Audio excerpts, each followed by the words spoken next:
DNA मित्रों, लेकिन विश्लेषण की शुरुआत आज हम जिस खबर से कर रहे हैं उसका कीवर्ड है पाखंड। यह पाखंड दो स्तर पर हो रहा है, एक धर्म के नाम पर और दूसरा बौद्धिकता के नाम पर। अपनी अपनी क्षमता के हिसाब से ये दोनों पाखंडी सनातन पर ही चोट कर रहे हैं, सनातन को बदनाम कर रहे हैं। मित्रों, उत्तर प्रदेश के मेरठ में कांवड़ यात्रा के दौरान हिंसा हुई। यह हिंसा कांवड़ियों के भेष में ही कुछ उपद्रवियों ने की। कांवड़ियों ने एक गुट ने दूसरे गुट पर हमला किया। इस दौरान बीच बचाव करने आए एक पुलिसकर्मी को भी चोट लगी। इस हिंसा का वीडियो सोशल मीडिया पर वायरल हुआ। इसे देखने के बाद कुंठा क्लब का पुलिस प्रेम अचानक जाग गया। 2 रोज पहले तक जो कह रहे थे कि पुलिस को पिटना ही चाहिए, जो दिल्ली में हुआ था, पुलिस के साथ जो हुआ था, उसकी जो वकालत कर रहे थे, वही अब कहने लगे कि पुलिस को प्रताड़ित किया जा रहा है।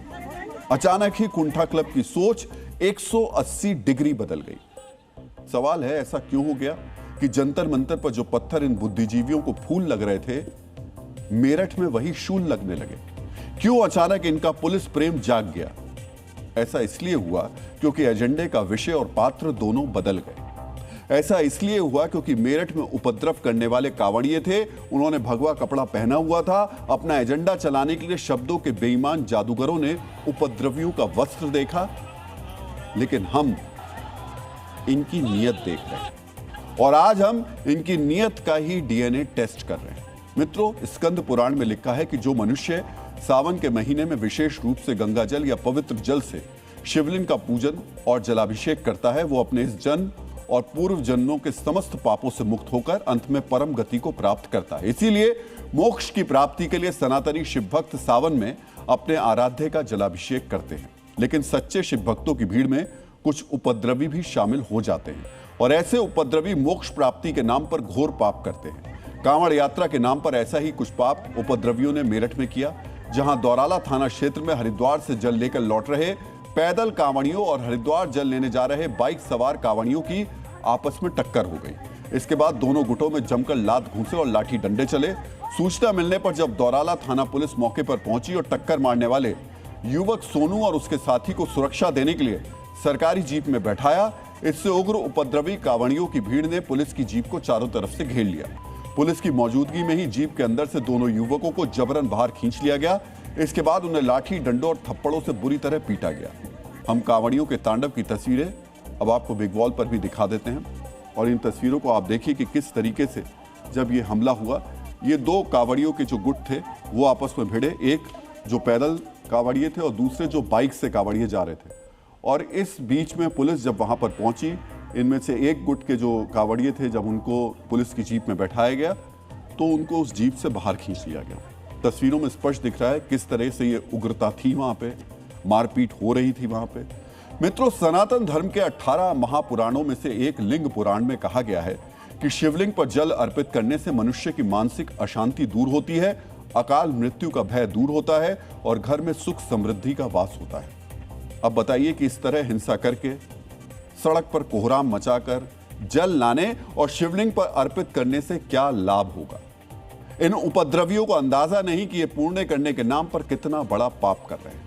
कांवड़ यात्रा के नाम पर इन हुड़दंगियों ने न सिर्फ दूसरे श्रद्धालुओं के साथ मारपीट की, बल्कि पुलिसकर्मियों को भी गंभीर चोटें पहुंचाई। अब हम आपको सुनाते हैं कि पुलिस का इस मामले पर क्या कहना है। जो यह वीडियो है उसमें वो पुलिसकर्मी नहीं है, जबकि सोनू और उसका साथी है। इसी दौरान बीच बचाव करते समय थाना दौराला के एक हेड कांस्टेबल को हाथ, कंधे और फेस पर कुछ चोटें आई हैं। उसके क्रम में उसका मेडिकल कराया गया है। सेक्टर पुलिस प्रभारी की तरफ से प्रकरण में जो दोषी व्यक्ति हैं उनके खिलाफ एफआईआर पंजीकृत की गई है। इनकी बाइक को भी सीज किया गया है तथा आवश्यक विधिक कार्रवाई की जा रही है। बताइए कि कौन सा शिव भक्त ऐसा होता है जो पवित्र कार्य करने के लिए जा रहा हो और बीच रास्ते में हिंसा करे, दूसरों को इस तरह परेशान करे?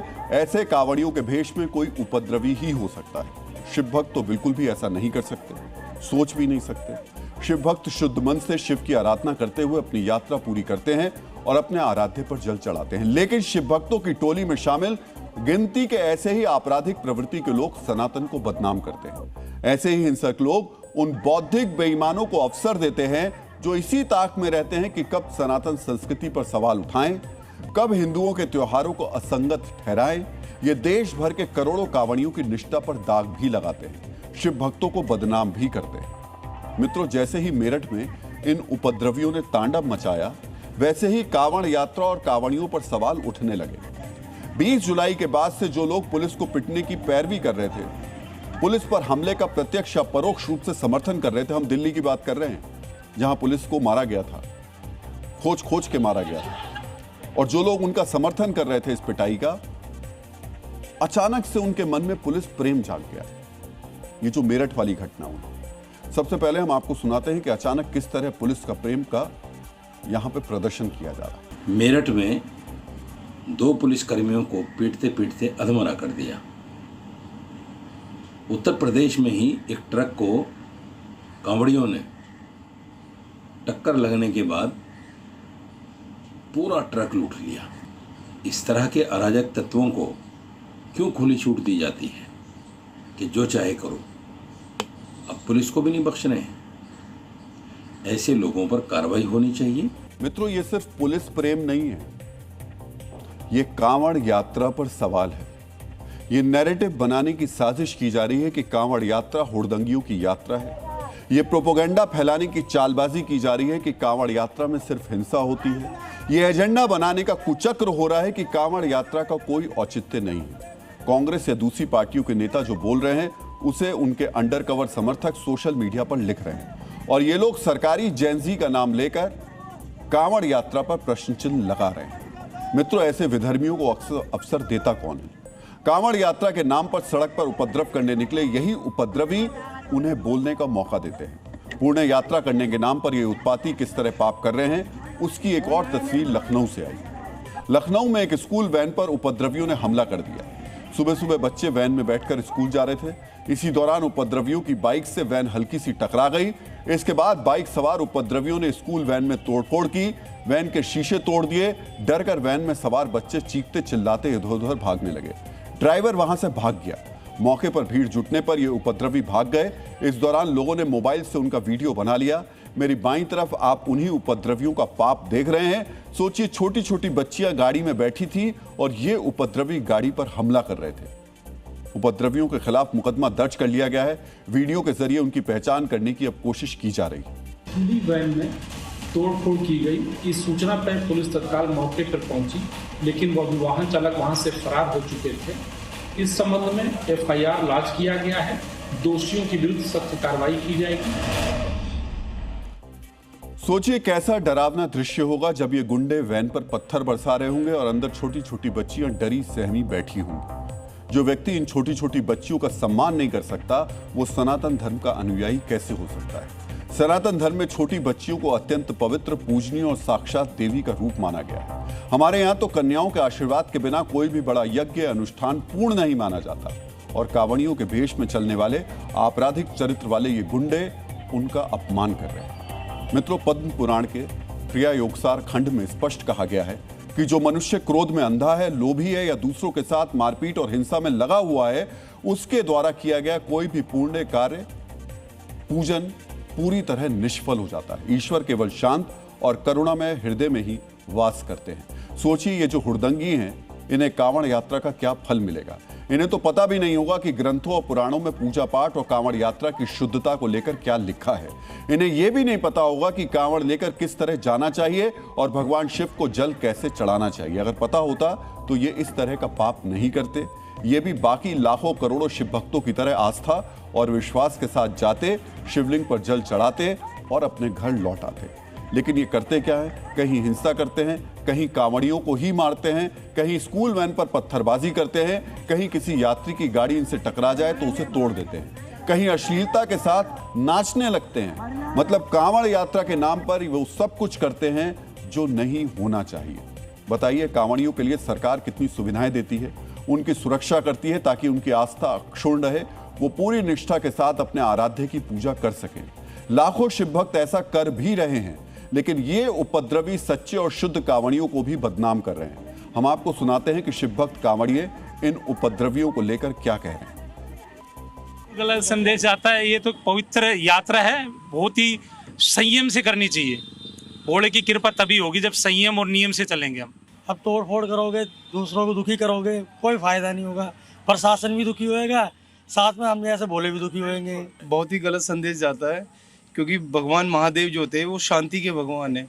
उन्होंने हमेशा ये कहा है कि हमेशा शांति से यात्रा करनी चाहिए और हुड़दंग नहीं मचाना चाहिए, क्योंकि इस यात्रा को इसीलिए बनाया गया है, ये सनातन धर्म के अंदर कि इस यात्रा का आनंद लीजिए, ना कि इसका दुरुपयोग कीजिए। यात्रा तो शांतिपूर्वक होने से, जब भोलेनाथ ने इतना शांतिपूर्वक सब चीज़ करी तो हम क्या करते हैं, उनके नाम पे जल उठा रहे हैं, तो हमें थोड़ा ना उत्पाद करना चाहिए। पूजा पाठ के दर पर आए हो तो पूजा पाठ आराम से करो अपना, ऐसा ही करना बिल्कुल गलत मानते। आप लोग मानते हैं कुछ लोग गलत भी? बिल्कुल बिल्कुल बोले गलत हैं कुछ लोग, मतलब नाम बदनाम करने के यही कर रहे हैं, नाम बदनाम है जो कर रहे हैं। पुलिस वाले एक तो पूरी रात हमारे चक्कर में घूमते हैं कि कुछ हमको कुछ होए ना। मित्रों, ये जो हिंसा करने वाले स्वयंभू कांवड़िए हैं, ऐसे लोगों को श्रीमद् भागवत गीता में अधम, पाखंडी, मूढ़ और आसुरी प्रवृत्ति वाला कहा गया है। आसुरी यानी राक्षसी प्रवृत्ति वाले ये पाखंडी न सिर्फ खुद पाप करके नरक के भागी बन रहे, बल्कि कुंठा क्लब और सनातन पर ओछी टिप्पणी करने का अवसर ढूंढने वालों को भी मौके दे रहे हैं। इन्हीं पाखंडी और उपद्रवियों के कारण सोशल मीडिया पर सनातन विरोधी वायरस सक्रिय हो गया है। लखनऊ और मेरठ की घटना को ढाल बनाकर ये अपनी सनातन विरोधी कुंठा का प्रदर्शन कर रहे हैं। इनका पुलिस प्रेम किस तरह जाग गया है, अब उसको भी समझ लीजिए। कुंठा क्लब के एक सदस्य ने लिखा कि सावधान रहें, पुलिस लाचार है, डर क्या होता है समझो। एक दूसरे सदस्य ने लिखा, मेरठ में कांवड़ियों की भीड़ ने 2 पुलिसकर्मियों की पिटाई कर दी और उनके कपड़े तक फाड़ दिए। सूचना पर ड्यूटी निभाने पहुंचे पुलिसकर्मी ही निशाना बन गए। क्या सीजेपी आंदोलन के बाद दिल्ली पुलिस के परिवारों की तरह मेरठ पुलिसकर्मियों के परिवार भी दिल्ली में प्रेस कॉन्फ्रेंस कर सकेंगे? सवाल लगाया। सोचिए ये कैसा हृदय परिवर्तन है। ऐसी ही सोच के लोगों ने दिल्ली में पुलिस वालों की पिटाई का खुलकर समर्थन किया था। यहां तक कि जब उनके परिजनों ने अपनी पीड़ा बताई तब उसे राजनीति से प्रेरित बताया था। शर्म की बात थी। जिन पुलिस वालों के परिवार अपनी बात रखने सामने आए, उनको कहा गया अरे ये तो राजनीति कर रहे हैं। और अब यही लोग पुलिस प्रेम में डूबे नजर आ रहे हैं। तंज कस रहे हैं कि पुलिस के घर वालों को, परिवार वालों को प्रेस कॉन्फ्रेंस करनी चाहिए। पुलिस की पिटाई से आहत एक और कुंठित सदस्य ने लिखा, एक पुलिसकर्मी का सिर भी फूट गया। बड़ी मुश्किल से पुलिसकर्मियों ने अपनी जान बचाई। क्या इन्हें आतंकी कह सकते हैं? कुंठा क्लब के एक सदस्य ने लिखा, यूपी अब जैन गुंडों यानी कांवड़ियों के साथ है। उनमें इतनी हिम्मत आ गई है कि वो पुलिस वालों को पीट सकते हैं, वाहनों में तोड़फोड़ कर सकते हैं, उसमें आग लगाने की बात कर सकते हैं। ये वही कुंठित व्यक्ति हैं जो जंतर मंतर पर पुलिस की पिटाई का शाब्दिक जादूगरी करके परोक्ष रूप से बचाव कर रहे थे। जब जंतर मंतर पर उपद्रवी पुलिस को पीट रहे थे, तब ये पुलिस के लाठीचार्ज पर सवाल उठा रहे थे। तब इन्होंने पुलिस पर हमले की निंदा नहीं की थी। लेकिन आज इनके विचार बदल गए। क्यों बदल गए? क्योंकि आज पीटने वाला भगवा कपड़े पहने हुए है, कांवड़िए के भेष में है, और यही इनकी टिप्पणियों में स्पष्ट दिखाई भी दे रहा है। कांवड़ियों का उपद्रव देखते ही इनका एजेंडा शब्दों में उतर आया। मित्रों, वो ये नैरेटिव सेट करने की कोशिश कर रहे हैं कि कांवड़िए उपद्रवी होते हैं। वो ये बताना चाहते हैं कि भगवा हिंसा का प्रतीक होता है। हमारा मानना है हिंसा आंदोलनकारी करे या कांवड़िए, उपद्रवी दोनों है। हिंसा का ना कोई बचाव होना चाहिए, ना उसे देखने का नजरिया अलग अलग होना चाहिए, लेकिन ऐसा होता नहीं है। कुंठा क्लब और इनके वैचारिक साथी एजेंडा देखकर मन बदलते हैं। कांवड़ यात्रा में हिंसा को देखकर इन्हें नमाज की याद आ गई। असल में इन बौद्धिक बेईमानों का छिपा हुआ एजेंडा भी यही है। कोई अपनी शाब्दिक जादूगरी से इसे छिपा लेता है और कोई खुलकर बोल देता है। ये जो बौद्धिक बेईमान है, वो उपद्रवियों का नाम पर बहस को यहीं लेकर भी जाना चाहते हैं। मित्रों, ऐसा ही कुंठा क्लब का एक और वैचारिक साथी गालियों पर टिप्पणी कर रहा है। उपद्रवी कांवड़ियों को संबोधित करते हुए उसने लिखा, बहन की गालियां देने वाले ये भोले हैं, इनकी गालियां चैनलों के चाटुकार मंडली को सुनाई नहीं देंगी। मित्रों, ये उसी विचारधारा के वाहक हैं जिसने जंतर मंतर पर हुई गाली गलौज का समर्थन किया, जिन्हें जंतर मंतर पर दी गालियों की जो है गालियां थी वो अभिव्यक्ति की आजादी लग रही थी, जो ये कह करके आहिदित हो रहे थे कि गाली का नया व्याकरण गढ़ा गया है। वही लोग आज गालियों से आहत हैं। और सुनिए, जब ये सब आंदोलन हो गया और जिन्होंने खुल के कैमरे पे भद्दी से भद्दी अभद्र गालियां दी थी, जब उनसे सवाल पूछे जा रहे थे तो उनके बचाव में आगे बोले, अरे गाली ही तो दी थी, किसी का खून थोड़ी कर दिया था, गाली ही तो दी थी। और अब देखिए, अब उसी गाली को कोट करके कैसे इनका हृदय परिवर्तन हो गया। मित्रों, गाली या हिंसा चाहे मेरठ लखनऊ में हो या फिर जंतर मंतर के बाहर, दोनों गलत है। पुलिस की पिटाई चाहे मेरठ में हो या फिर दिल्ली में, दोनों गलत है। उपद्रव चाहे दिल्ली में हो, मेरठ में हो या फिर लखनऊ में, तीनों गलत हैं। ऐसा कहीं भी नहीं होना चाहिए और हर घटना की घोर निंदा और कार्रवाई होनी चाहिए। लेकिन हमारे देश के सेलेक्टिव सोच वाले बौद्धिक बेईमान अपने शब्दों से जादूगरी कर लेते हैं, अपने एजेंडे के हिसाब से अपना हृदय परिवर्तन कर लेते हैं और आपका हृदय परिवर्तन कराने की साजिशें रचते रहते हैं। एक जगह पुलिस की पिटाई इन्हें जायज लगती है और दूसरी जगह वही घटना इन्हें आहत कर देती है। यानी मित्रों, प्रसिद्ध अमेरिकी दार्शनिक एरिक हॉफर का मानना था कि बुद्धिजीवी शब्दों के जादूगर होते हैं। वो तथ्यों को अपने नैरेटिव के साँचे में इस तरह ढालते हैं कि एक ही घटना उनके एजेंडे के हिसाब से एक जगह सही और दूसरी जगह गलत दिखने लगे। मेरठ में कांवड़ यात्रा में शामिल कुछ उपद्रवियों के तांडव के बाद यही शाब्दिक जादूगरी हमारे देश के बौद्धिक बेईमान भी अब कर रहे हैं। मित्रों, ये जो सेलेक्टिव सोच वाले कुंठित लोग हैं, ये अपना एजेंडा चलाने के लिए अक्सर अवसर तलाशते रहते हैं, लेकिन इन्हें अवसर दे कौन रहा है? सनातन धर्म के ही कुछ आसुरी प्रवृत्ति के लोग जो कांवड़ यात्रा के नाम पर पाखंड करते हैं, धर्म के नाम पर अधर्म करते हैं, रास्ते में चल रहे निर्दोष लोगों के साथ हिंसा करते हैं, बच्चों को आतंकित करते हैं। मित्रों, जब ऐसे आतंकित करने वाले उपद्रवी कांवड़ियों के भेष में चलते हैं तो उन लोगों की जिम्मेदारी ज्यादा बढ़ जाती है जो शिव भक्त हैं। और ऐसे करोड़ों शिव भक्त हैं जो शुद्ध मन से कांवड़ यात्रा करते हैं। उन्हें ध्यान रखना पड़ेगा, पहचानना पड़ेगा कि उनके बीच भी तो कहीं कोई ऐसा उपद्रवी नहीं है, क्योंकि कोई शिव भक्त नहीं चाहेगा कि कांवड़ यात्रा में हंगामा और हिंसा हो, उन्हें बदनाम किया जाए। हिंसा करने वाले ऐसे अधर्मियों को आज हम कांवड़ यात्रा की एक और तस्वीर दिखाना चाहते हैं। ये तस्वीर भी उत्तर प्रदेश की ही है। मुजफ्फरनगर के रवि और संदीप अपने माता पिता के लिए श्रवण कुमार बन गए हैं। दोनों अपने माता पिता को कंधे पर बिठाकर जलाभिषेक करने के लिए निकले हैं। ये हरिद्वार का गंगा जल बागपत के रामायणकालीन श्रीपुरा महादेव को अर्पित करेंगे। यही होती है श्रद्धा, यही होती है कांवड़ यात्रा के प्रति आस्था, यही होती है असली शिव भक्ति जो पूर्णे के लिए की जाती है। और ये जो उपद्रवी कांवड़ यात्रा के नाम पर शहर शहर कर रहे हैं, उसे विशुद्ध रूप से पाप कहा जाएगा। ऐसे लोगों के लिए शिव पुराण में महादेव स्पष्ट कहते हैं कि चराचर जगत के सभी जीव मेरी ही संतान हैं। मंदिर आते समय रास्ते में किसी जीव या मनुष्य पर हाथ उठाना साक्षात शिव पर हाथ उठाने के समान है, और ये महादेव ने कहा है। मित्रों, कांवड़ यात्रा के महत्व पर शिव पुराण में कहा गया है कि जो व्यक्ति गंगा जल से शिवलिंग का अभिषेक करता है वो पापों से मुक्त होकर शिवलोक में सम्मान प्राप्त करता है। गंगा जल से भगवान शिव के जलाभिषेक की परंपरा प्राचीन है। पुराणों में इसका विस्तार से वर्णन मिलता है। आज आपको यह भी जानना चाहिए कांवड़ यात्रा कब शुरू हुई थी और पृथ्वी पर पहला कांवड़िया कौन था। पौराणिक ग्रंथों में त्रेता युग में 3 घटनाओं से कांवड़ की शुरुआत मानी जाती है। हम एक एक करके इन घटनाओं की जानकारी आपको दे देते हैं। पहली मान्यता के अनुसार भगवान परशुराम को पहला कांवड़िया माना जाता है। मान्यता है कि उन्होंने त्रेता युग में गढ़मुक्तेश्वर से गंगा जल लाकर उत्तर प्रदेश के बागपत स्थित पुरा महादेव में भगवान शिव का जलाभिषेक किया था। दूसरी कथा भी त्रेता युग से जुड़ी हुई है। इस कथा में लंकापति रावण को पहला कांवड़िया माना जाता है। मान्यता है कि समुद्र मंथन के बाद हालाहत यानी विष पीने से भगवान शिव का कंठ नीला हो गया। शिव भक्त रावण ने सुल्तानगंज से गंगा जल लाकर देवघर के वैद्यनाथ धाम में भगवान शिव का जलाभिषेक किया था, इसलिए रावण को भी पहला कांवड़िया माना जाता है।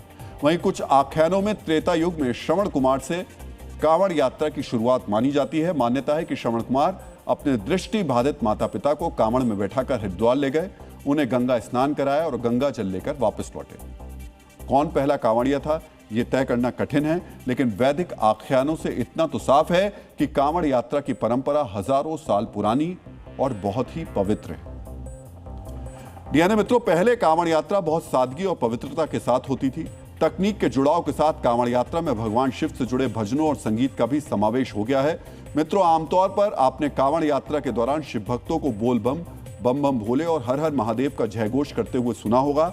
आज हम आपको उन 3 मंत्रों के बारे में भी बताते हैं जिनका जाप शास्त्रों के मुताबिक कांवड़ यात्रा के दौरान हर कांवड़िये के लिए अनिवार्य माना गया है। बहुत ध्यान से सुनिएगा, आप चाहें तो इन मंत्रों को नोट भी कर सकते हैं। सबसे पहला मंत्र है पंचाक्षरी मंत्र यानी ओम नमः शिवाय। शास्त्रों में पंचाक्षरी मंत्र को भगवान शिव को प्रसन्न करने का सबसे सरल और शक्तिशाली मंत्र बताया गया है। शास्त्रों में कहा गया है कि कांवड़ यात्रा के दौरान इस मंत्र के जाप से मन एकाग्र रहता है और भक्त का ध्यान पूरी तरह शिव भक्ति में लीन रहता है। दूसरा प्रमुख मंत्र है महामृत्युंजय मंत्र। मित्रों, प्राचीन काल से ही कांवड़ यात्रा बहुत कठिन, दुर्गम और अत्यधिक परिश्रम वाली मानी जाती रही है। इसलिए हर कांवड़िये के लिए महामृत्युंजय मंत्र का जाप अनिवार्य बताया गया है। मान्यता है कि इससे भगवान शिव प्रसन्न होते हैं और कांवड़ यात्रा में आने वाली विपत्तियों से अपने भक्त की रक्षा करते हैं। तीसरा महत्वपूर्ण मंत्र है रुद्र गायत्री मंत्र। कांवड़ यात्रा के दौरान इस मंत्र का जाप करने से मानसिक और शारीरिक शक्ति प्राप्त होती है, संकटों से रक्षा होती है। गायत्री छंद में होने के कारण यह मंत्र मन को एकाग्र करता है। वैसे हम जो ये खबर आपको बता रहे हैं और जो मंत्र आपको बता रहे हैं और ये बता रहे हैं कि कैसे ये मंत्र लोगों को जो करें भक्ति के साथ इसका उच्चारण तो एकाग्र करेंगे, इनको सुनकर कुछ लोग जरूर विचलित हो गए होंगे, सोच रहे होंगे बताइए डीएनए में आज ये क्या बता रहे हैं, डीएनए में आज ये शिव भक्ति बता रहे हैं, वो मंत्र बता रहे हैं जिससे मन एकाग्र हो सके। ये हम खासतौर से उस कुंठा क्लब के सदस्यों के लिए मंत्र बता रहे हैं क्योंकि उनका मन बहुत विचलित रहता है और इसी विचलित मन के तहत वो बार बार भारत के खिलाफ साजिशें रचते रहते हैं, एजेंडे सोचते रहते हैं। अगर इस तरीके के मंत्रों का जाप करें तो शायद उनके मन को, उनके चित्त को थोड़ा एक तरफ सोचने का, एकाग्र होने का और शांत होने का मौका मिलेगा। कांवड़ यात्रा में बदलाव के साथ ही इस पवित्र यात्रा के साथ एक पूरा अर्थतंत्र भी जुड़ गया है। इसलिए कांवड़ यात्रा के अर्थतंत्र को भी आज आपको समझना चाहिए। CAIT यानी confederation of all India traders की रिपोर्ट के मुताबिक पवित्र कांवड़ यात्रा के दौरान 5,000 करोड़ रुपए से ज्यादा का कारोबार होता है। कैट का यह आंकड़ा सिर्फ शुरुआती अनुमान का है। सावन के महीने में कांवड़, भगवा टी-शर्ट, पूजन सामग्री, फल और गंगाजल रखने के लिए प्लास्टिक और पीतल की बोतलों की मांग रिकॉर्ड स्तर पर पहुंच जाती है। एक कांवड़िया यात्रा के दौरान अनुमानतः 4,000 रुपए खर्च करता है। इसका लाभ यात्रा मार्ग पर ढाबे चलाने वाले और अन्य स्थानीय कारोबारियों को मिलता है। एक रिपोर्ट के मुताबिक उत्तर प्रदेश में 240 किलोमीटर लंबे कांवड़ मार्ग पर महीने भर में करीब 1,000 करोड़ रुपए का कारोबार होता है। लखनऊ के गिरी इंस्टीट्यूट ऑफ डेवलपमेंट स्टडीज के शोध के अनुसार अकेले उत्तर प्रदेश में इस यात्रा ने लगभग 1,000 करोड़ रुपए का आर्थिक योगदान दिया है। 2025 में हरिद्वार से 4.5 करोड़ से ज्यादा शिव भक्त गंगा जल लेकर निकले थे। कांवड़ यात्रा का विस्तार दिल्ली, उत्तर प्रदेश, हरियाणा, राजस्थान, पंजाब, बिहार, ओडिशा, झारखंड, छत्तीसगढ़ और मध्य प्रदेश तक है। इसलिए कुछ रिपोर्ट्स में इस पवित्र यात्रा में शामिल होने वाले श्रद्धालुओं की संख्या 6 करोड़ से ज्यादा बताई जाती है। इस संख्या को देखते हुए आर्थिक विशेषज्ञ अनुमान लगाते हैं कि कांवड़ यात्रा के दौरान होने वाले व्यापार का आंकड़ा 10,000 करोड़ रुपए से ऊपर हो सकता है। ये रकम सिक्किम, मिजोरम, नागालैंड, मणिपुर, मेघालय और त्रिपुरा जैसे राज्यों के वार्षिक बजट से भी ज्यादा है। डीएनए मित्रों, भगवा सनातन का प्रिय वस्त्र है, इसका सम्मान होना चाहिए, लेकिन कुछ लोगों को सनातन का अपमान करने में मजा आता है। भगवा पर दाग लगाने से खुशी मिलती है। ऐसे ही एक राजनेता हैं तमिलनाडु के नेता विपक्ष उदयनिधि स्टालिन। इनका परिचय हम आपके साथ 3 तरह से कराना चाहते हैं। पहला, ये 3 महीने पहले सत्ता से बाहर होने वाले पूर्व सीएम MK स्टालिन के बेटे हैं। इनका दूसरा परिचय यह है कि उदयनिधि स्टालिन वही व्यक्ति हैं जो कहते हैं कि सनातन डेंगू और मलेरिया जैसा है। इनका तीसरा और नया परिचय यह है कि नारी अपमान के आरोप में ये आज ही गिरफ्तार किए गए हैं। पुलिस की इस कार्रवाई के बाद मुख्यमंत्री विजय और स्टालिन की पार्टी के कार्यकर्ता पूरे राज्य में आमने सामने हैं। एक दूसरे के खिलाफ सड़कों पर प्रदर्शन हो रहे हैं, साथ ही बदले की भावना से कार्रवाई के आरोप लग रहे हैं। आखिर सनातन पर अनाप शनाप बोलकर बच जाने वाले उदयनिधि स्टालिन पर पुलिस ने इस बार एक्शन क्यों लिया? किस तरह पुलिस ने उन्हें बचने का मौका नहीं दिया, यह पता होने से पहले आपको आचार्य चाणक्य के एक विचार के बारे में जानना चाहिए। मित्रों, आचार्य चाणक्य ने कहा था, नाग का विष उसके दांतों में होता है और बिच्छू का विष उसकी पूंछ में होता है, लेकिन एक दुष्ट या दुर्जन व्यक्ति के पूरे शरीर में विष भरा होता है। स्वाभाविक है, ऐसे व्यक्ति जब अपना मुंह खोलेंगे तो विष ही निकलेगा। हम यहां किसी व्यक्ति की तुलना चाणक्य के इस विचार से नहीं करना चाहते, लेकिन उदयनिधि स्टालिन ने जो किया वो किसी महिला के अपमान की अंतिम सीमा है। इसी वजह से चाणक्य का ये विचार हमें आपको बताना पड़ा। उदयनिधि की तरफ से विष निकालने की शुरुआत कल तंजावुर में एक रैली के दौरान हुई। उदयनिधि की पार्टी डीएमके किसानों के लिए पानी की समस्या को लेकर प्रदर्शन कर रही थी। जब उदयनिधि भाषण दे रहे थे तो डीएमके के कार्यकर्ता जुबानी रूप से बेकाबू हो गए। वो राजनीतिक भाषण के दौरान अभिनेत्री तृषा कृष्णन का नाम लेने लगे, बताने लगे कि मुख्यमंत्री विजय का ध्यान किसानों की समस्या पर नहीं बल्कि अभिनेत्री तृषा कृष्णन पर है। इसी दौरान उदयनिधि की जुबान कार्यकर्ताओं से भी ज्यादा बेकाबू हो गई। उन्होंने तृषा कृष्णन को लेकर एक घटिया और अश्लील टिप्पणी की, इतनी वाहियात टिप्पणी जिसके बारे में सोचा भी नहीं जा सकता। सोचिए, डीएमके का विरोध प्रदर्शन किसानों के लिए कावेरी नदी के पानी को लेकर था, लेकिन उदयनिधि ने इसे अपनी फूहड़ मानसिकता के प्रदर्शन का मंच बना दिया। ऐसा लगा ही नहीं कि उदयनिधि स्टालिन तमिलनाडु में विपक्ष के नेता हैं, राज्य के डिप्टी सीएम रह चुके हैं, एक बड़े राजनीतिक घराने के उत्तराधिकारी हैं, बल्कि उनकी भाषा किसी सड़क छाप व्यक्ति की तरह थी। लेकिन सनातन पर घटिया बयानबाजी करके बच निकलने वाले उदयनिधि इस बार बच नहीं पाए। उदयनिधि की अपमानजनक भाषा उन पर भारी पड़ गई। सुबह होते ही पुलिस चेन्नई में उनके घर पहुंच गई। उनकी पत्नी ने पुलिस से थोड़ा समय देने की गुजारिश की। काफी देर तक वो पुलिस से बहस करती रही, लेकिन पुलिस ने नहीं मानी। कुछ ही देर बाद पुलिस उन्हें हिरासत में लेकर रवाना हो गई और बाद में उन्हें गिरफ्तार भी कर लिया गया। उस समय तक उदयनिधि के घर के बाहर पार्टी के कार्यकर्ता भारी संख्या में जमा हो गए थे। वो उदयनिधि की गिरफ्तारी का विरोध करने लगे। उन्होंने प्रदर्शन भी शुरू कर दिए, लेकिन पुलिस पर इसका कोई असर नहीं पड़ा। एक आम कैदी की तरह उन्हें पुलिस की गाड़ी में बिठाकर तंजावुर ले जाया गया। पुलिस के इस एक्शन ने डीएमके से जुड़ी 25 साल पुरानी एक घटना की फिर से याद दिला दी। 2001 में तमिलनाडु पुलिस ने उदयनिधि के दादा और राज्य के पूर्व मुख्यमंत्री एम करुणानिधि को उनके घर से रात 2 बजे गिरफ्तार किया था। यहां तक कि उन्हें कपड़े बदलने की इजाजत भी नहीं दी गई और पुलिस उन्हें घसीटते हुए ले गई थी। उस समय जयललिता तमिलनाडु की मुख्यमंत्री थी। ये कार्रवाई भ्रष्टाचार के केस में की गई थी। अंतर इतना है कि उदयनिधि को रात की जगह दिन में गिरफ्तार किया गया। करुणानिधि की तरह उन्हें घसीटा नहीं गया। यानी मित्रों, उदयनिधि के खिलाफ पुलिस ने भारतीय न्याय संहिता की कई धाराओं के तहत केस दर्ज किया है। इनमें आपराधिक साजिश, दंगे भड़काना, धमकी देना और जानबूझकर शांति भंग करने के लिए उकसाना शामिल है। इसके अलावा अश्लील शब्दों का इस्तेमाल और किसी महिला का अपमान करने की धाराएं भी लगाई गई हैं। कुल मिलाकर उदयनिधि के खिलाफ 9 धाराएं लगाई गई हैं। मित्रों, खुद को युवा नेता के तौर पर पेश करने वाले उदयनिधि आदतन बदजुबानी करते हैं। सनातन के खिलाफ अपशब्द बोलते बोलते इनकी जुबान खराब हो गई है। जब वो सत्ता में थे तब भी सनातन के खिलाफ जहर उगलते रहते थे। अब जब सत्ता के बाहर हो गए तब भी सनातन के खिलाफ वही शब्द दोहराते हैं। लेकिन इसके बावजूद कभी इनकी गिरफ्तारी नहीं हुई, इन पर एक्शन नहीं लिया गया। और वैसे भी इस देश में सनातन के खिलाफ जिसका जो मन होता है बोलता है, जिस तरीके के आपत्तिजनक शब्दों का इस्तेमाल करना वो करता है। किस पे कार्रवाई होती है? जो इन पर होती है। ये तो वैसे भी डिप्टी सीएम रह चुके हैं, अभी विपक्ष के नेता हैं, तो इस मामले पे तो इनकी क्या देश में किसी पर कोई कार्रवाई नहीं हुई। लेकिन जब सिस्टम ऐसे लोगों को छूट देने लगता है तो उनकी हिम्मत बढ़ जाती है। उन्हें लगता है कि वो कुछ भी बोलकर बच जाएंगे। उन्हें लगता है जैसे सनातन के खिलाफ बोलने पर वर्षों से कोर्ट में मामला चल रहा है, ठीक उसी तरह किसी के भी खिलाफ कुछ भी बोलने पर केस चलता रहेगा। इसी प्रोत्साहन का नतीजा है कि उदयनिधि भगवान के खिलाफ बोलते बोलते एक महिला को लेकर भी बदजुबानी करने लगे। लेकिन इस बार मामला सिर्फ राष्ट्रीय महिला आयोग में शिकायत तक सीमित नहीं रहा। उदयनिधि के कोर्ट जाने से पहले पुलिस उनके दरवाजे पर पहुंच गई। सनातन वाले मामले में तो तमिलनाडु पुलिस ने कोर्ट के आदेश पर मजबूरी में केस दर्ज किया था, लेकिन इस बार कोर्ट के दखल की जरूरत ही नहीं पड़ी। पुलिस घर से उठाकर उदयनिधि को ले गई। डीएमके के कार्यकर्ताओं की भीड़ बस देखती ही रह गई। उनकी लीगल टीम भी कुछ नहीं कर पाई। उदयनिधि की तरफ से मद्रास हाईकोर्ट में दायर याचिका पर सुनवाई के दौरान उन्हें राहत मिली। यहां पुलिस ने कहा कि पूछताछ के बाद उदयनिधि को जमानत पर रिहा किया जाएगा। इस पर हाईकोर्ट ने भी सहमति जताई और पूछताछ के बाद उदयनिधि को रिहा करने का निर्देश दिया। लेकिन यह घटना उनके लिए अब एक सबक की तरह है। उदयनिधि स्टालिन सनातन को तो कभी खत्म नहीं कर सकते, लेकिन अगर इसी तरह बदजुबानी करते रहे तो अपनी खानदानी पार्टी को जरूर खत्म कर लेंगे।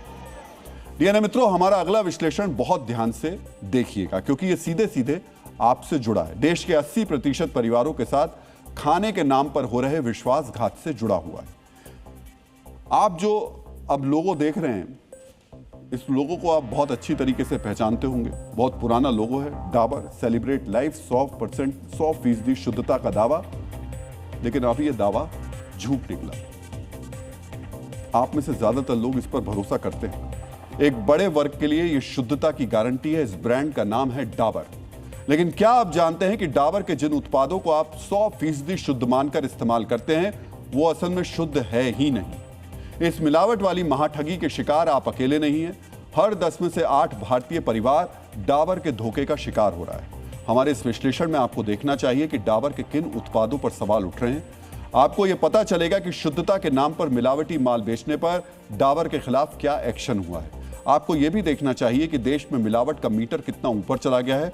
और आज ये सवाल पूछना चाहिए कि क्या मिलावट पर लगाम लगाने के लिए भारत सरकार को एक अलग मंत्रालय बनाने की जरूरत है। लेकिन सबसे पहले आपको जानना चाहिए कि 100% शुद्धता की गारंटी देने वाले डाबर पर क्या आरोप लगे हैं। भारतीय खाद्य सुरक्षा और मानक प्राधिकरण यानी FSSAI ने डाबर इंडिया लिमिटेड के खिलाफ एक सख्त आदेश जारी किया है। FSSAI ने डाबर के कई प्रमुख खाद्य उत्पादों की बिक्री पर तुरंत रोक लगा दी है। इसमें सबसे पहला नाम है डाबर के सबसे ज्यादा बिकने वाले प्रोडक्ट्स में से एक डाबर हनी यानी शहद का, दूसरा उत्पाद सेब का सिरका, तीसरा वर्जिन कोकोनट ऑयल। इसके अलावा डाबर के तिल का तेल, गाय का घी और कोकोनट मिल्क पर भी तत्काल प्रभाव से बैन लगाया गया। डीएनए मित्रों, इनमें से कई चीजों को आपने इस्तेमाल किया होगा, लेकिन जिस चीज को आप 100% शुद्ध मानकर अभी तक खा रहे थे या लगा रहे थे वो शुद्ध है ही नहीं।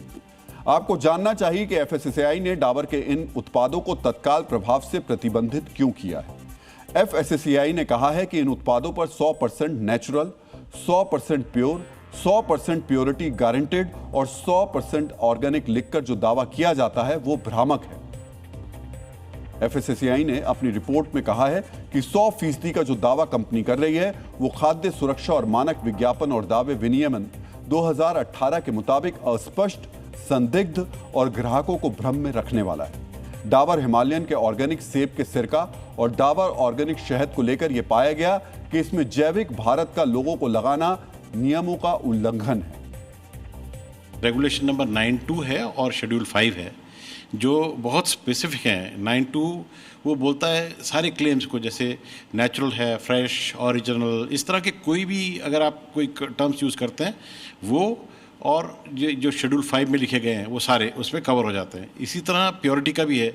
100% प्योरिटी जैसे है, जैसे अभी एक केस हुआ है जहाँ कोकोनट मिल्क का लिखा गया था, तो वो परमिटेड नहीं है क्योंकि वो कंपाउंड था, वो ब्लेंडेड फूड था।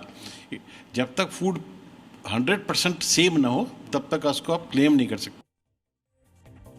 यानी 100% शुद्धता का दावा करके डाबर अभी तक अपने उपभोक्ताओं के साथ विश्वासघात कर रहा था।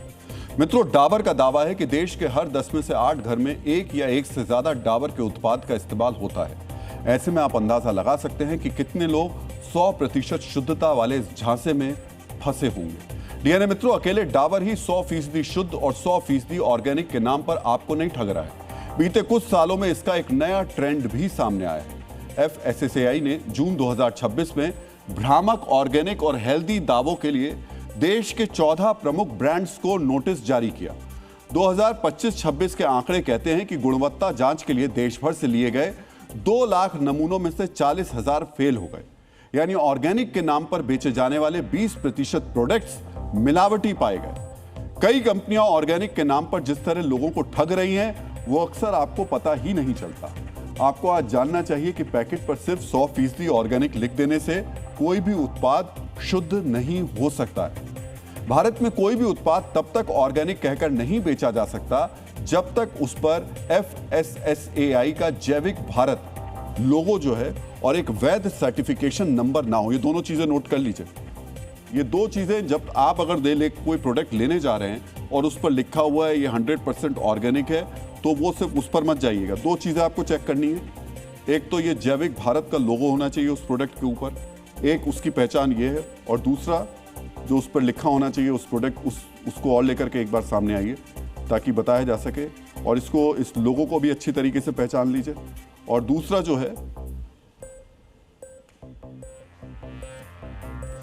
हम आपसे कह रहे थे, जो एक वैध सर्टिफिकेशन नंबर है वो भी होना चाहिए।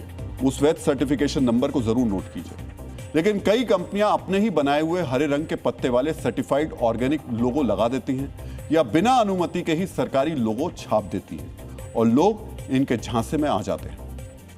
यहां सवाल यह उठता है कि जब कंपनियां खुलेआम 100% शुद्ध का टैग लगाकर सफेद झूठ बोल रही हैं तो इस पर रोक क्यों नहीं लगाई जा रही है। मित्रों, मिलावटी खाना लोगों की सेहत के लिए हानिकारक है, लेकिन सवाल यही है ये खेल खुलेआम क्यों चल रहा है। इसका सीधा जवाब यह है कि इस पर लगाम लगाने वाली संस्था FSSAI खुद ही बीमार है। FSSAI के केंद्रीय मुख्यालय में 39% पद खाली पड़े हुए हैं। FSSAI के पास फील्ड में सिर्फ 3000 खाद्य सुरक्षा अधिकारी यानी FSO हैं, जबकि स्वीकृत पद 4200 हैं। यानी 29% पद खाली पड़े हुए हैं। सीएजी की 2017 की रिपोर्ट के मुताबिक देश में मिलावट पर लगाम लगाने के लिए कम से कम 17,003 एफएसओ की जरूरत है। अब आप अंदाजा लगा सकते हैं कि जब एफएसएसएआई के पास अधिकारी हैं ही नहीं तो वो छापेमारी कौन करेगा, मिलावट की जांच कैसे होगी। आज की तारीख में स्थिति यह है कि एक एफएसओ पर करीब 2,500 खाद्य प्रतिष्ठान की जांच की जिम्मेदारी है। इस हिसाब से अगर एक अधिकारी एक साल में हर प्रतिष्ठान की जांच करना भी चाहे तो उसे हर दिन करीब 7 जगहों पर जांच करनी होगी, वो भी साल में एक दिन भी बिना छुट्टी लिए। एफएसएसएआई की इस स्थिति की वजह से ही आज देश में मिलावट का मीटर बहुत हाई है। इतना हाई है कि हमें लगता है कि इसे एक महामारी घोषित कर देना चाहिए और आपको अब यह मान लेना चाहिए कि मिलावट देश की सबसे बड़ी समस्या है। इसलिए आज हम सरकार के सामने एक प्रस्ताव रखना चाहते हैं। हमारा सुझाव है मिलावट के खिलाफ अब सरकार को अलग से एक मंत्रालय बना देना चाहिए और मिलावट से आज़ादी के लिए युद्ध स्तर पर एक राष्ट्रीय अभियान चलाना चाहिए। हम ऐसा क्यों कह रहे हैं, आपको कुछ और आंकड़े देखकर समझ में आ जाएगा। पिछले 5 वर्षों में देश भर में 8,86,000 फूड सैंपल्स की जांच की गई। इनमें से 20% फेल पाए गए। इससे भी ज्यादा चौंकाने वाली बात यह है कि मिलावट साबित होने के बावजूद सिर्फ 3.3 मामलों में ही अपराधियों को अदालत से सजा मिल पाई। सिर्फ 3.3, यानी 100 में से सिर्फ 3 मामले ऐसे रहे जहां अपराधियों को अदालत से सजा मिली। 75% मामलों में केवल जुर्माना लगाकर मामला खत्म कर दिया गया। देश भर में मिलावटी सामान बेचने वालों पर जब आरोप सिद्ध ही नहीं हो पा रहे हैं, जब उन्हें सजा ही नहीं मिल पा रही है, जब मिलावटखोर सिर्फ जुर्माना देकर छूट जाएंगे तो मिलावट का मार्केट नीचे कैसे आएगा। हर दिन लगभग हर दिन देश में कहीं ना कहीं मिलावटी फैक्ट्री मिलती रहती हैं। आज हैदराबाद में 25,000 किलो मिलावटी मसाला सीज किया गया। सोचिए 25,000 किलो। 13 मसालों की कंपनियों और फैक्ट्रियों पर छापेमारी की गई। यहां राई, सौंफ, लौंग, शाही जीरा और अजवाइन की बरामदगी हुई। अंदाजा लगाया जा सकता है कि रेड से पहले यह फैक्ट्री कितना मिलावटी मसाला मार्केट में बेच चुकी होंगी। 25,000 किलो। ना जाने कितने लोग अपनी सब्जी को स्वादिष्ट बनाने के लिए इसे अपनी कढ़ाई में डाल चुके होंगे और ना जाने ऐसी कितनी फैक्ट्रियां अभी भी चल रही होंगी। डीएनए मित्रों, ये मिलावट मानो आम हो गई है। सोशल मीडिया से लेकर तमाम जगहों पर खाद्य पदार्थों में मिलावट की तस्वीरें सामने आती रहती हैं। हाल ही में एक वायरल वीडियो भी सामने आया था जिसमें कुछ लोग सोया चाप के बैटर पर लेटकर नहा रहे थे। हमारी टीम ने खुद गाजियाबाद के अवैध सोया चाप फैक्ट्री पर लाइव छापेमारी करवाई, लेकिन बावजूद इसके देश में मिलावटी सामान का बाजार तेजी से फल फूल रहा है। तेल, घी, दूध, मिठाई, साबुन, टूथपेस्ट, कहां मिलावट नहीं की जा रही, लेकिन इस पर लगाम नहीं लग पा रही है। मित्रों, आज आपको ये जानना चाहिए कि मिलावट के मामले में भारत दुनिया में किस पायदान पर खड़ा है। जब बात खाद्य सुरक्षा और शुद्धता की आती है तो वैश्विक स्तर पर भारत की स्थिति चिंताजनक है। खाद्य सुरक्षा रैंकिंग में भारत 113 देशों में 68वें स्थान पर है। इस रैंकिंग में पहले पायदान पर फिनलैंड है, यानी फिनलैंड में मिलावट की समस्या सबसे कम है। और इस रैंकिंग में सबसे नीचे यानी 113वें नंबर पर सीरिया है। भारत भी फिनलैंड की तरह मिलावट को मिटा सकता है, लेकिन आज देश में जो स्थिति है उसे देखते हुए यही लग रहा है कि मिलावट को मिटाने के लिए देश में एक नया मंत्रालय बनाने की जरूरत है। मित्रों, अब हम आपको यह भी बताना चाहते हैं कि इस विश्लेषण को तैयार करने से पहले हमने एफएसएसएआई की रिपोर्ट को लेकर डाबर कंपनी का पक्ष जानने के लिए उन्हें एक ईमेल भेजा था। हमारे ईमेल पर डाबर का जवाब आया है कि वो हमारे अनुरोध की समीक्षा कर रहे हैं। हम उम्मीद करते हैं कि 142 साल पुरानी ये कंपनी अपने उत्पादों की भी समीक्षा करे ताकि 100% शुद्धता की गारंटी पर उनके उपभोक्ता अपने को ठगा हुआ महसूस ना करें। अब हम अपराध के खिलाफ भारत की कामयाबी से जुड़ी महत्वपूर्ण रिपोर्ट का विश्लेषण करेंगे। इस रिपोर्ट के जरिए बताया गया है किस तरह देश के भगोड़े अपराधियों को वापस वतन लाया जा रहा है। गृह मंत्रालय ने विदेश से वापस लाए गए भगोड़े अपराधियों का एक आंकड़ा पेश किया है। इस रिपोर्ट के मुताबिक वर्ष 2019 से लेकर वर्ष 2026 के बीच 274 भगोड़े अपराधियों को भारत लाया गया। पिछले 7 साल में भारतीय एजेंसीज ने 36 अलग अलग देशों से वांछित अपराधियों का प्रत्यर्पण पूरा कराया है। इन भगोड़े अपराधियों की 17,874 करोड़ रुपए की संपत्ति भी कुर्क की गई है। जो भगोड़े आर्थिक अपराधों से जुड़े थे उनसे 18,762 करोड़ रुपए की वसूली भी की गई है। ये आंकड़े बताते हैं कि वो दिन गए जब अपराधी देश में अपराध करता था और फिर बचने के लिए देश छोड़कर भाग जाता था। जांच एजेंसीज की इस कामयाबी की वजह है भारत सरकार का मिशन भारत पोल, जिस तरह दुनिया में अपराध के खिलाफ इंटरपोल के जरिए संगठित कार्रवाई की जाती है, ठीक उसी तर्ज पर विदेश में बैठे अपराधियों के खिलाफ मिशन भारत पोल शुरू किया गया था। मिशन भारत पोल की जानकारी भी हम आपको देंगे, लेकिन उससे पहले वो चेहरे देख लीजिए जिन्हें विदेशी धरती से लाकर कानून के कटघरे में खड़ा किया गया है। इस लिस्ट में सबसे खूंखार चेहरा है 26/11 का आरोपी तहव्वुर राणा। तहव्वुर राणा पर मुंबई हमलों की साजिश में शामिल होने का आरोप है और इसे वर्ष 2025 में प्रत्यर्पण के जरिए अमेरिका से भारत लाया गया था। भगोड़े अपराधियों की वतन वापसी में दूसरा बड़ा नाम है सलीम इब्राहिम डोला। सलीम डोला तुर्की में छिपा हुआ था और दाऊद की डी कंपनी के लिए ड्रग्स का धंधा करता था। सलीम डोला को नारकोटिक्स कंट्रोल ब्यूरो इसी साल तुर्की से भारत लाया है। भारत लाया गया तीसरा बड़ा भगोड़ा है गैंगस्टर लॉरेंस बिश्नोई का भाई अनमोल बिश्नोई। अनमोल बिश्नोई पर सिद्धू मूसेवाला और बाबा सिद्दीकी मर्डर केस में शामिल होने का आरोप है। अनमोल को भी अमेरिका से भारत लाया गया है। मित्रों, सिर्फ अमेरिका ही नहीं बल्कि जॉर्जिया और फिजी जैसे छोटे देशों में छिपे अपराधियों को भी भारत वापस लाया गया है। इन अपराधियों में आतंकवादियों और गैंगस्टर्स से लेकर आर्थिक अपराध करने वाले किरदार भी शामिल हैं और ये पूरा अभियान भारत पोल के तहत चल रहा है। अब हम आपको भारत पोल के पूरे ढांचे और प्रक्रिया की जानकारी देने जा रहे हैं। पहले भारत के भगोड़े अपराधियों के प्रत्यर्पण की जिम्मेदारी सिर्फ सीबीआई तक सीमित थी। अब एनसीबी जैसी केंद्रीय एजेंसीज के साथ साथ राज्य पुलिस को भी सीधे अंतर्राष्ट्रीय पुलिस यानी इंटरपोल से संपर्क कर सकते हैं। वो इस तरह भगोड़ों के खिलाफ रेड कॉर्नर नोटिस जारी करने जैसी प्रक्रिया में कम वक्त लगता है। रेड कॉर्नर नोटिस वो प्रक्रिया होती है जिसके तहत अपराधी की धरपकड़ की कोशिश तेज की जाती है। भारत पोल के तहत सभी जांच एजेंसीज को इंटरपोल के 19 किस्म के डेटाबेस का एक्सेस मिला हुआ है। यानी भगोड़े अपराधियों को लेकर जो जानकारी इंटरपोल के पास है वो भारतीय एजेंसीज और पुलिस को भी मिलती है। अगर किसी दूसरे देश का अपराधी भारत में छिपा है तो भारत पोल के जरिए इंटरपोल भी उसकी जानकारी आसानी से हासिल कर सकता है।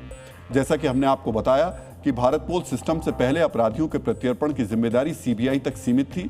इसी वजह से अपराधियों के खिलाफ रेड कॉर्नर नोटिस जारी करने में 6 महीने तक का वक्त लग जाता था। इस देरी का फायदा उठाकर अपराधी अपनी लोकेशन बदल लेता था।